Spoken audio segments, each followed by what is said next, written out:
kita bekerja 8 jam. Durasi waktu kita dalam satu hari berapa? 24 jam.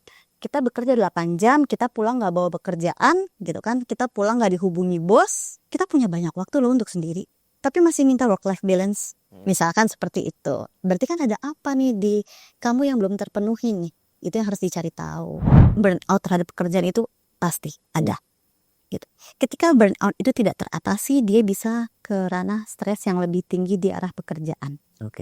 Ketika itu tidak bisa teratasi lagi, stresnya ini bisa mengganggu kehidupannya dia.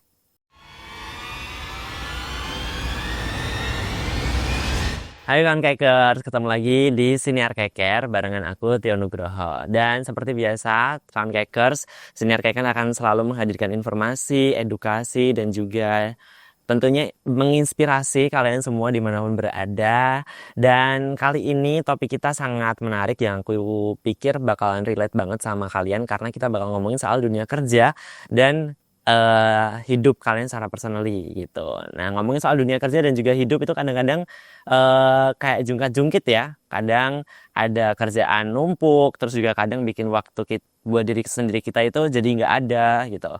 Nah, masalah ini tuh tepat banget buat kita obrolin hari ini karena kita bakal bahas mengenai work-life balance. Dan tentu saja kawan Kekers, aku di sini nggak sendiri karena udah hadir bersama aku ada Kak Hairunisa Nuraini, SPSI MPSI psikolog, jadi seorang psikolog klinis. Selamat datang Kak Hairunisa.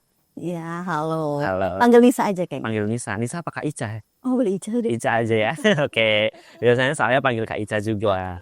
Ini udah yang kesekian kalinya datang ke RRI ya Kak ya? Iya. Betul sekali.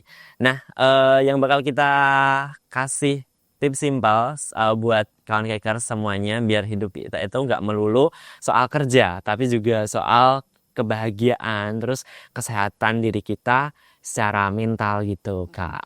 Oke. Nah, sebagai seorang psikolog klinis nih, Kak Ica, di Kota Ambon ya terutama ya, Kakak ini kan sering banget dapat klien dong pastinya, yang ada masalah di pekerjaannya. Gimana tuh Kak lika-likunya gitu menjadi seorang psikolog klinis di sini? Banyak ya, jadi ada beberapa memang yang sudah bekerja nih, mereka mengalami burnout pekerjaan, bosan, merasa kayak hidup saya kok rasanya isinya kerja terus ya gitu. Itu memang ada beberapa klien yang punya permasalahan di situ gitu kan. Dan sebenarnya itu tergantung dari masing-masing orang juga sih gitu kan. Jadinya memang bagaimana sih persepsinya dia terhadap pekerjaan itu, bagaimana persepsinya dia terhadap kehidupannya dia gitu kan. Lalu bagaimana caranya dia bisa menyeimbangkannya antara si pekerjaan dan kehidupannya dia sendiri gitu. Oke, berarti memang at the end of the day balik lagi ke dirinya sendiri ya Kak ya, gimana menyikapinya. Terus Kanisa, sebelum kita bahas banyak dan juga mendalam, kayak ini perlu dijelasin dulu nih, kira-kira apa sih itu sebenarnya work-life balance? Karena kemarin itu aku kan juga sempat baca di sosial media gitu ya, work-life balance itu ada yang bilang itu nggak akan pernah terjadi gitu. Terus juga ada juga yang bilang work-life balance itu 50-50 antara kerjaan sama kehidupan pribadi. Nah, sebenarnya kalau dari sisi psikologis, work-life balance sendiri itu seperti apa sih Kak? Oke, work-life balance itu kan berasal dari bahasa Inggris ya, yang pertama. Work-life itu kan berarti kan kehidupannya dia dalam pekerjaan dan kehidupan dia sehari-hari, balance seimbang. Berarti keseimbangan antara kehidupan pekerjaan dan kehidupan diri sendiri atau pribadi gitu. Nah, mungkin teman-teman atau kamu pernah dengar terkait dengan adil. Oke. Adil itu kan biasa kita akan berpikirnya itu seimbang. Tapi kan adil itu tidak harus sama. Oke. Kalau yang tadi kamu sebutkan 50-50, sudah disebutkan adil itu tidak harus sama. Berarti nggak harus 50-50 sebenarnya. Kok bisa? Kan seimbang. Seimbang kan 50-50, kalau timbangan aja 50-50 itu seimbang gitu kan. Nah, ketika kamu merasa kamu masih dalam keadaan sehat mental, masih merasa nyaman gitu kan, even walaupun ternyata pekerjaanmu itu 70-30, pekerjaanmu ini 70, kehidupan pribadimu 30, dan kamu masih tetap merasa senang, itu sudah balance loh gitu. Jadi memang di sini keseimbangan yang terjadi yaitu dengan antara pekerjaanmu dengan kehidupan pribadimu, yang itunya nantinya itu akan menyebabkan kesehatan mentalmu atau malah ke arah burnout, ke arah bosan, ke arah lelah terhadap pekerjaan. Oke. Tuh. Jadi kalau misalkan bisa aku kutip lagi, setiap orang itu tuh work life balance-nya tuh beda-beda. Ya.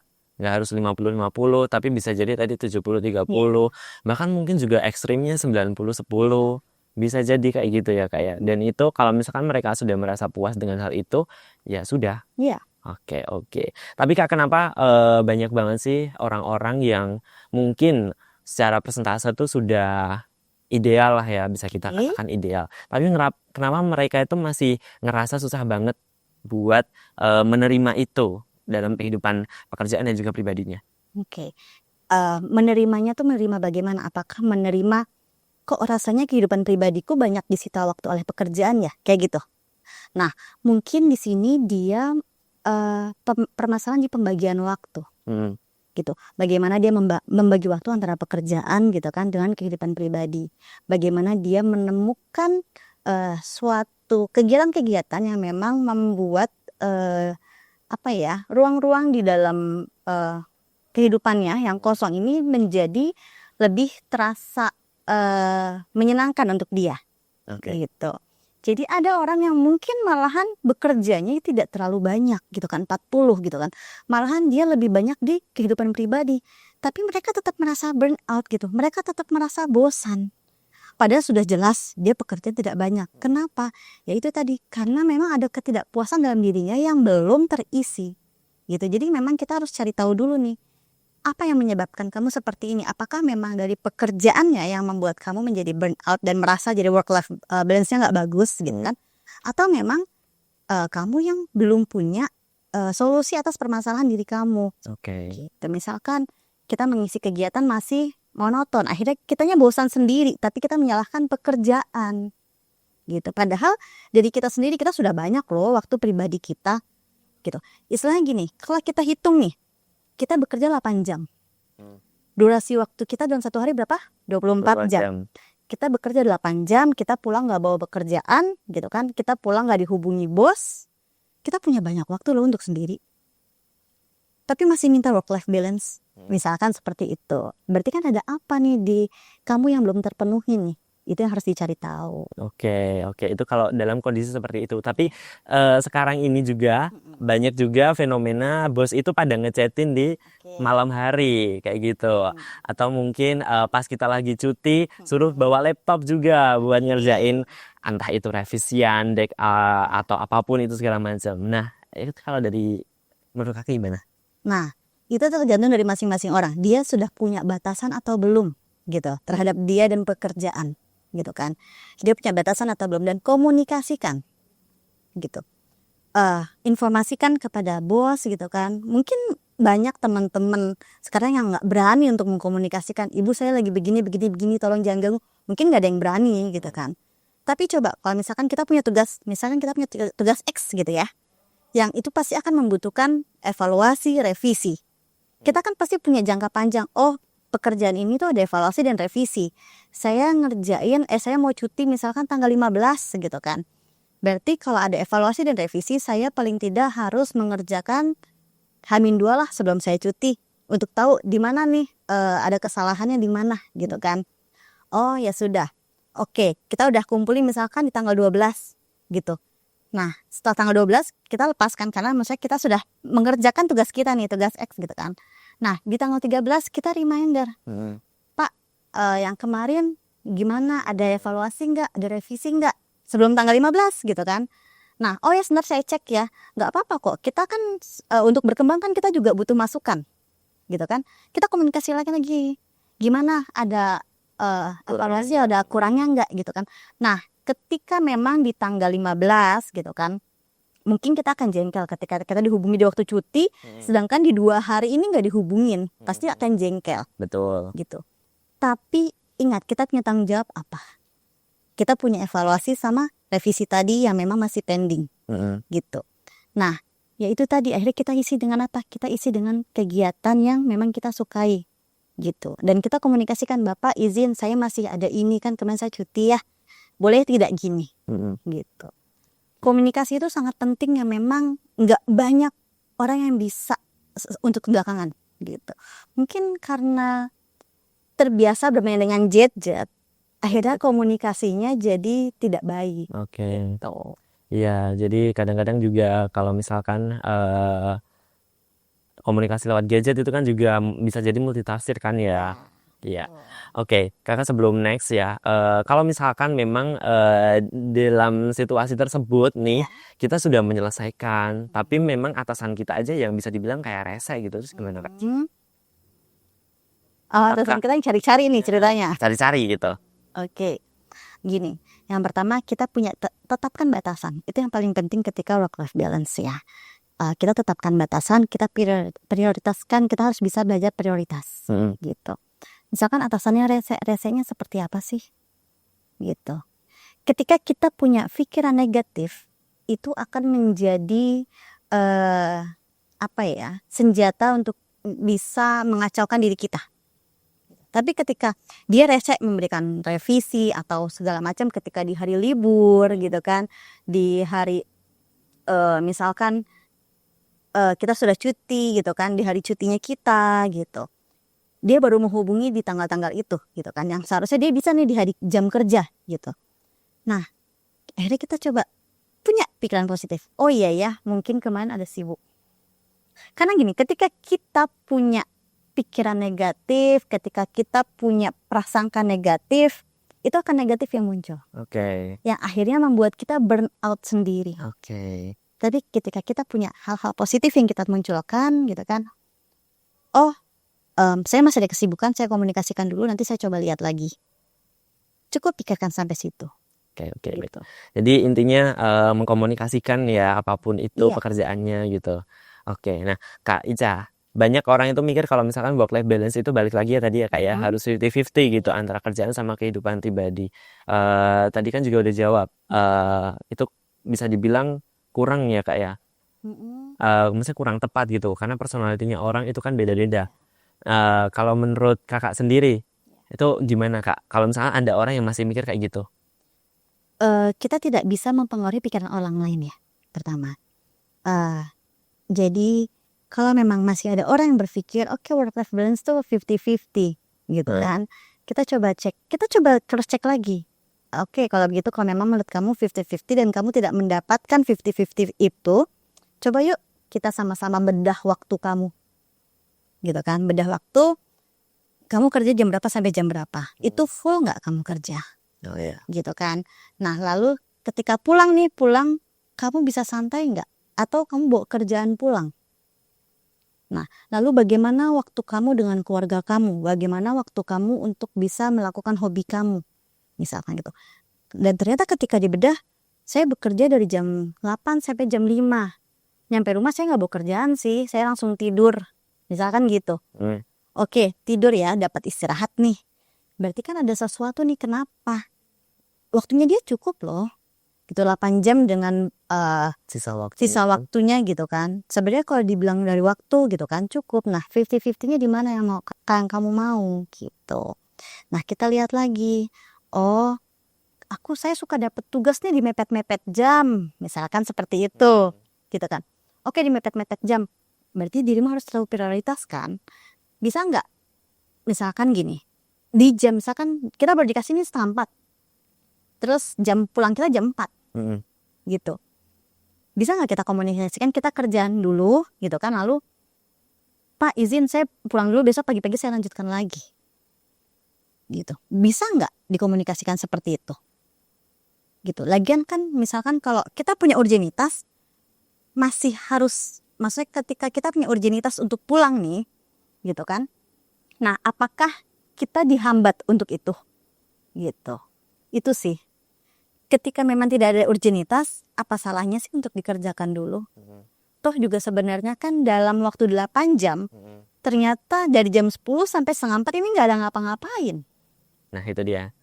Gitu. Nah kita coba bedah waktu sebenarnya. Oke. Tapi mungkin di sisi lain ya, para pengejar work life balance ini itu ada juga mungkin orang-orang yang merasa kalau misalkan dia itu nggak produktif di saat pekerjaannya gitu. Nah itu menurut kakak apakah itu normal gitu? wajar. Apalagi kalau memang mereka merasa saya kerja dari jam 8 sampai jam 5, jam 7 sampai jam 4 misalnya. Tapi saya hanya bekerja di pagi dan sore malah pas mau pulang gitu kan. Nah, coba komunikasikan gitu. Pernah nggak dikomunikasikan dengan atasan? Berani atau tidak? Gitu. Komunikasikan, Pak, saya kan dari pagi sampai siang nih, Pak. Siang-siang kasih kerjaannya. Atau kalau ada evaluasi gitu. Nah, kalau memang kita kan nggak tahu nih, ternyata di jangka waktu itu bos kita ada urusan lain. Ada menghandle urusan kantor lain, kan kita nggak tahu. Makanya di waktu itu akhirnya kita idle gitu kan. Nah, makanya kita coba komunikasikan gitu. Akhirnya terjadilah komunikasi dua arah. Ketika komunikasi terjadi dua arah, itu akan membuat kita lebih nyaman loh. Percaya nggak? Iya, percaya sih. Gitu. Komunikasikan, jadi misalkan gini, kita minta tanda tangan. Kita minta dari jam 10. Sudah cuma tanda tangan. Ya udah jam 12, dari jam 10 aku minta. Boleh nggak kita repeat ulang? Pak, izin reminder. Ya, mohon izin ya Pak, gitu kan. Iya, tetap dong. Kita kan harus bisa komunikasi bagaimana. Iya. Pak, izin reminder, saya belum tanda tangan ya Pak. Untuk ini. Jelaskan urgenitasnya seperti apa. Iya, betul. Gitu. 2 jam masih belum, reminder lagi. Gitu, nggak masalah. Karena kan itu urusan kantor, bukan urusan pribadi. Ya, betul. Gitu. Dan kita dibayar untuk itu kan ya Kak ya. Ya. Oke. Nah, Kak Ica, apa dampak yang paling umum dirasakan kalau misalkan orang itu tuh gagal menjaga work life balance-nya mereka? Atau seperti yang tadi sudah disebutkan gitu, atau mungkin ada hal lain lagi gitu Kak? Yang pasti ketika memang individu itu gagal menjaga work life balance-nya mereka, dia gagal untuk bisa menjaga kestabilan emosi dan kestabilan dirinya mereka, burnout terhadap pekerjaan itu pasti ada. Gitu. Ketika burnout itu tidak teratasi, dia bisa ke ranah stres yang lebih tinggi di arah pekerjaan. Ketika itu tidak bisa teratasi lagi, stresnya ini bisa mengganggu kehidupannya dia. Gitu. Dan yang paling krusialnya, yang paling tingginya lagi nantinya itu akan bisa menghambat hubungannya dia dengan orang-orang sekitar. Gitu. Jadi memang work life balance ini memang akan mempengaruhi dari mulai kulitnya sampai dalamnya, sampai akhirnya nanti dia punya kinerjanya dia jadi buruk gitu kan. Lalu mungkin prestasinya dia di kantor, tadinya orang yang berprestasi tapi ternyata mungkin dia gagal menjaga kestabilan dirinya, prestasinya jadi turun seperti itu. Oke. Kebetulan kemarin itu juga kita sempat undang psikiater ya Kak ya. Dan juga salah satu staff juga di sebuah kantor yang ada di sini. Kita juga ngomongin soal tadi burnout. Iya. Nah, itu kira-kira kalau misalkan burnout itu kan kayak stres yang udah next level bisa dibilang gitu kan ya Kak ya? Atau gimana tuh Kak? Burnout itu lebih ke arah kebosanan, stres dia di ranah pekerjaan. Di ranah pekerjaan specifically. Nah, mungkin kira-kira kapan sih orang itu harus mendapatkan bantuan ketika dia mengalami burnout itu atau stres itu? Ketika kinerjanya sudah tidak seperti sebelumnya. Itu pertama. Kinerjanya sudah tidak seperti sebelumnya, lalu mungkin ada perilaku-perilaku yang berubah di kantor. Misalnya tadinya dia suka bergaul, tadinya dia suka cerita, ceria, tiba-tiba jadi diam gitu.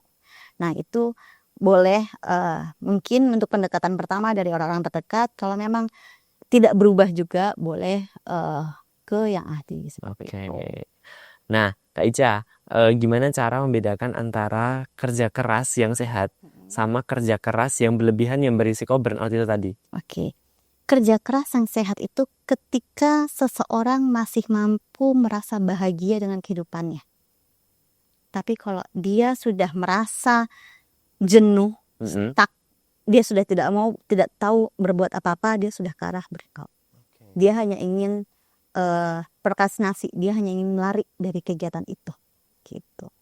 Oke, jadi perbedaannya ada di situ ya. Teman-teman kalau bisa berarti harus menikmati pekerjaannya gitu, mensyukuri apa yang ada di tempat kerja. Mungkin kembali lagi, salah satunya memang untuk bisa mengatasi burnout atau untuk bisa punya pola pikirnya itu tadi positive psychology. Jadi positive thinkingnya dia harus benar-benar mungkin kalau kita di Jawa itu biasa dengan kata-kata nerimo. Narimo yang pandum. Iya nggak sih? Iya. Jadi pertama kita menerima situasi kita gitu kan. Kita tahu tugas kita apa gitu kan. Pekerjaan kita apa sih gitu kan. Misalkan pekerjaan kita bertanggung jawab terhadap banyak orang nih. Hah. Contohnya dia handling gaji di kantornya. Misalkan seperti itu. Berarti kita harus siap dong namanya weekend, namanya mungkin di waktu-waktunya libur gitu, ketika ada trouble dalam pendapatan, dalam gajinya pegawai-pegawai, dia harus siap diganggu gitu. Karena memang dia punya tugas di situ gitu loh. Memang kalau memang tidak mau terima, utarakan dari pertama gitu. Jadi memang pola pikir seseorang juga harus bisa dilihat ya gitu kan. Jadi oh saya dapat tugas ini, tugasnya apa sih?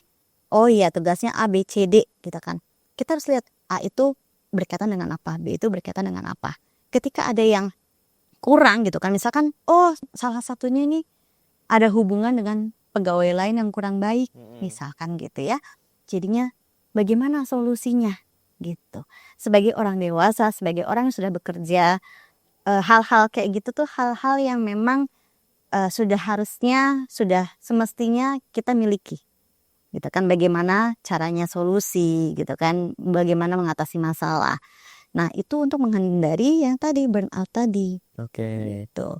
Nah kita bisa mengisi, misalkan kita sudah bekerja dari pagi sampai sore, sampai akhirnya dia kayaknya kerjaan ini kayak satu hari 24 jam nggak cukup deh. Karena sampai rumah pun ternyata dia bawa pekerjaan.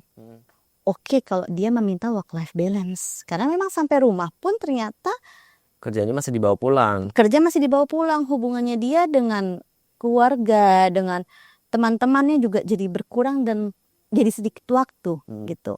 Nah akhirnya bagaimana caranya? Lihat bagaimana sih dia mengatur waktunya. Kenapa bisa sampai kerjaan itu dibawa pulang pertama gitu kan. Lalu bagaimana prioritasnya dia?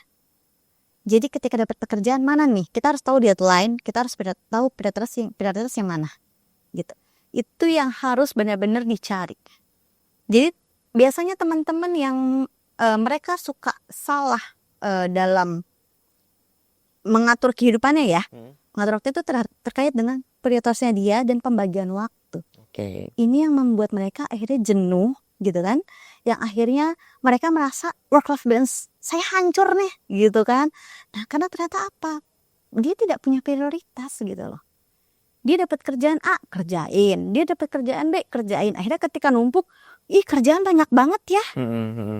Padahal dia belum tahu prioritasnya mana dulu sih. Gitu. Oke, berarti harus menetapkan prioritas Ya. sama pintar-pintarnya kita memanage waktu supaya itu tadi tidak terjadi burnout dan lain-lain ya. Dah, menurut Kak Ica gimana peran teknologi saat seperti sekarang ini? Kadang kan juga sekarang kan kita pekerjaan udah pakai email Ya. atau chat gitu kan. Nah, menurut Kakak itu apakah mempengaruhi work life balance kita? Karena kadang-kadang kan juga itu tadi tengah malam mungkin bosnya ngechat atau weekend ada email masuk gitu. Itu pasti akan mempengaruhi ya. Karena terlalu mudah atau menjadi semakin mudah itu akan mempengaruhi. Oke. Ya karena kan akhirnya kita kerja pakai laptop. Laptop bisa dibawa pulang. It means berarti ketika tiba-tiba malam-malam atasan kita minta data, tiba-tiba ya udah gitu kan. Kita akhirnya selalu ready gitu kan. Nah ya itu tadi kita coba komunikasikan. Pak, Bu izin saya bisa besok pengerjaannya di kantor, misalkan kok tiba-tiba malam nih, itu data baru yang baru diminta gitu kan, kita bisa komunikasikan itu. Oke. Gitu. Kalau memang hal itu urgent, pasti atasan kita akan bicara, saya butuh malam ini gini. Nah, oke, kita akan maklumi. Dan itu kan bukannya setiap hari kita dihubungin seperti itu. Mungkin once a week, seminggu sekali, atau mungkin sebulan sekali gitu. Bahkan ada yang mungkin setahun sekali yang tiba-tiba gitu. Tapi kalau kita komunikasikan lagi, Ibu izin besok pagi saya kerjakan di kantor ya, gitu. Bapak izin besok tiba di kantor saya langsung kerjakan ya. Gitu. Oke, berarti harus dikomunikasikan, balik lagi harus dikomunikasikan. Tapi kalau misalkan kadang kita tuh kan juga males ya, Misalkan ini, kita nyalain DND nih. Ya, Tuh, kan kadang kita kayak gitu, karena kita itu kan juga bagian dari teknologi kan. Iya, betul. Kita nyalain itu. Itu menurut kakak salah atau benar? Untuk menuju work-life balance yang sesungguhnya. Belum tentu menyalakan DND itu akan membuat kita nyaman loh. Ketika kamu nyalain DND, perasaan kamu tetap tenang nggak? Kepikiran nggak? Sebenarnya. Nggak tahu juga ya. Nggak mungkin kak, karena kan Mungkin. iya. Kepikiran nggak? Misalkan kita nyalain DND nih. Aduh, aku dihubungin sama Pak Bos nggak ya? Aduh, Pak Bos kalau ngehubungin saya lagi nggak bisa dihubungin. Gimana ya responnya? Tetap kepikiran seperti itu nggak? Maybe yes. Sebenarnya kan nggak bikin tenang juga. Iya, oke. Padahal kalau kita nonaktifin DND aja, kita tetap ya udah biasa gitu kan. Dihubungin jam 10 malam, minta data gitu. Kalau kita coba komunikasikan, Pak, izin Pak besok ya Pak, saya sudah mau istirahat gitu. Ketika bos bales, oh ya sudah besok aja nggak apa-apa, kita lebih tenang nggak sebenarnya? Iya sih. Iya. Gitu. Oke. Komunikasi itu penting loh. Itu sebenarnya gini, yang tadi saya bilang pertama kali, work-life balance itu tidak harus 50-50. Tidak harus 50 di pekerjaan, 50 di rumah, tidak harus. Tapi ketika kamu, sebenarnya gini, ketika kita menyelesaikan tugas secara tepat waktu, walaupun itu ternyata kita bawa pekerjaan ke rumah, itu juga akan membuat kita merasa nyaman, tenang, dan bahagia loh. Gitu loh. Ketika itu selesai, udah nyaman, bisa tidur enak nggak? Gitu. Tapi ketika walaupun kita bekerja nih jam 5 kita pulang, kita di rumah nggak bawa kerjaan, tapi kerjaan tuh belum selesai jam 5, nyampe rumah tetap kepikiran nggak? Belum selesai, besok gimana ya? Kan sebenarnya tetap kepikiran. Sebenarnya dasarnya di mana sih work-life balance? Itu kayak itu, ketika kita merasa bahagia, ketika kita masih merasa nyaman gitu. Jadi even kita bekerja sampai tengah malam gitu kan, tapi pekerjaan selesai, kita nyaman gitu kan. Oke. Gitu. Oke, mungkin sebagian dari kawan hackers ini itu dia ini punya high position. Otomatis kalau misalkan posisinya tinggi, it comes with the high responsibility kan. Nah, kalau dari kakak nih, mungkin bisa dibilang orang-orang pada level tersebut itu tuh bisa dikatakan kehabisan waktu karena kebanyakan dipakai buat bekerja. Nah, gimana cara mungkin orang-orang seperti itu bisa sedikit mencuri waktu untuk dirinya sendiri tanpa merasa bersalah? Bisa. Cari kegiatan yang memang membuat dia nyaman. Contohnya? Misalkan gini, saya nyaman deh kalau keliling naik motor. Gitu. Apalagi mungkin kita ngomongin tentang Ambon ya, yang kita banyak view bagus, kita banyak bersentuhan dengan lingkungan luas gitu, alam terbuka yang akan memberikan respon positif ke tubuh kita, gitu, energi positif ke tubuh kita. Kayaknya saya nyaman deh kalau kayak saya keliling naik motor muter-muter sebentar, 15 menit 30 menit gitu misalkan. Nah, itu salah satu cara recharge energi gitu. Itu salah satu cara. Jadi cari kegiatan apa sih yang kamu suka gitu loh. Ketika kamu sukanya tidur, ya udah. Berarti itu cari tidur yang ada waktu. Oh, saya punya jam segini sampai jam segini gitu. Ketika dia high position, berarti dia punya waktu itu lebih fleksibel dong. Tapi ketika misalkan kamu masih punya atasan gitu kan, masih punya bos yang harus dikabari setiap waktu, misalkan seperti itu, mungkin kalau di malam gitu kan, otomatis istirahat kan. Tapi kalau misalkan yang misalnya sering dicari nih antara jam 6 sampai jam 8. Tapi ketika kita mau curi waktu tidur, kita lihat misalkan di grup udah nggak ada komunikasi apa-apa gitu ya, kita curi waktu tidur. Kalau kita sukanya tidur gitu ya. Tapi kalau misalnya kita sukanya misalkan main game, habiskan main game. Tapi ingat, kita tahu batasan. Oke. Sebagai orang dewasa gitu kan, orang yang sudah bekerja, orang yang sudah punya tanggung jawab, kita harus tahu batasan mana sih gitu kan. Kita bisa prioritasin diri kita tuh sampai ke batasan mana sih. Di pekerjaan itu sampai batasan mana sih? Oke. Nah, ngomong-ngomong soal batasan ya, Oke. gimana cara kita buat menetapkan batasan pekerjaan agar waktu di rumah itu tuh tetap berkualitas gitu Kak? Kumpul sama keluarga, me time gitu-gitu. Ya itu tadi, kamu punya tugas apa? Goals-nya apa dari tugas itu? Hmm. Kamu harusnya jadi punya rencana untuk mencapai goals itu tahap apa saja nih? Oke, kita lihat sudah berapa persen akhirnya kita bisa me time sama keluarga. Berapa persen kita harus punya prioritas itu. Dan itu untuk setting goal dan memang untuk bisa kita tahu kapan sih selesainya gitu kan. Itu juga akhirnya ketika kita sesuai dengan deadline kita, dengan timeline kita gitu kan. Itu pun akhirnya kita coba untuk memberikan reward gitu kan ke diri kita sebagai apresiasi.